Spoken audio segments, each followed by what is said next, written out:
Welcome one and all to Wanderer Wednesdays.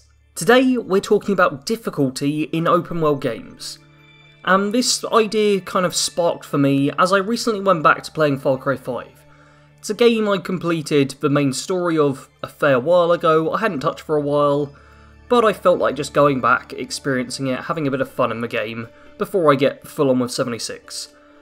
And instead of me just carrying on with the game, I saw that there'd been an update, which meant there was a new game plus and a whole new difficulty level called Infamous, which made the AI harder and just all round everything a bit more difficult. And I was like, yeah, this is good. So I did New Game Plus.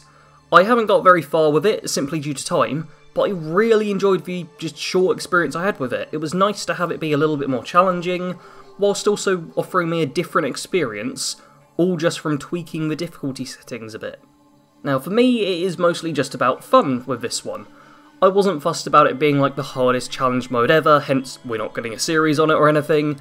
I just wanted a fun way to keep playing a game that I enjoyed quite a lot when I was. But because it's so much more difficult, it forces me to play a bit more tactically. I'd got to a point where with all my gear and perks and equipment and all of that stuff, I kind of just shot things, they died straight away in one hit, I threw explosives, everything died, it was so easy. Now though, I think to myself, okay, there's two enemies there, let's make sure they're all spotted, gotta go for headshots, if I don't hit the headshot they're gonna shoot me back and that's gonna hurt a lot, isn't it? I have to be really careful. When things go wrong as well, I have to improvise quickly instead of just going Rambo mode and firing tons of bullets and hoping for the best. It's a lovely feeling.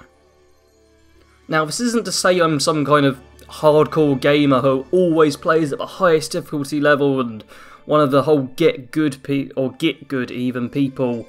No. I normally start playing on normal difficulty, or the average difficulty, because I feel it gives a good idea of what the devs intended for the game to feel like for most people, and lets you know how the majority of players are experiencing things.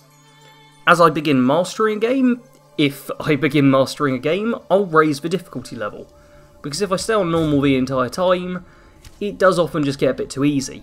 It's not to say I don't always enjoy myself, but sometimes it is just like, oh, these are just road bumps, all these enemies and bosses I'm running into, and sometimes you just want a little bit more. Now, it's not just a case of there being difficulty settings that switch up how challenging the game is on a enemy versus player basis. There's also various ones that allow for a more customised experience. We have the ones that just change up damage, like in Skyrim, where you can go all the way from Novice to Legendary, and it's literally just a damage multiplier. You receive less damage and deal more damage on Novice, and have a reverse on Legendary. It's a very, very basic system of how to do a difficulty setting. However, we also have other stuff like Fallout 4 Survival Mode. The highest difficulty in Fallout 4 doesn't just add in a bunch of multipliers, it makes it so you take more damage, enemies take more damage, you can't fast travel, there's then food and drink and sleep you have to deal with, there's diseases, there's so much stuff put in just through a difficulty setting, but it makes the game feel and play just really differently. That's what I really like about difficulty settings. Not just, oh, I'm gonna alter these few statistics here and make it just fit me a bit better, the fact that you can get an entirely new experience just by changing the difficulty. And obviously for me, someone who loves challenge runs, it's perfect for that. Think about what my one gun run would be like if it wasn't survival mode, or what my realism modes would be like if there weren't varying difficulties. It's perfect for just catering to your own needs, getting everything set up just the way you want it to, and making games more fun, which ultimately is their goal. So a bit of a short, quick one today, just something to tide you all over as I start working on Wanderer Wednesdays for Fallout 76, because that's definitely going to be a thing. Lots of exploring locations, but until the game's properly out, who knows if I'll actually be able to make them. As always though, I do want to thank you all very much for watching. If you enjoy this series, hit the like button, feel free to comment with suggestions for what you'd like to see in the series as well, that's always appreciated, and subscribe if you happen to be new.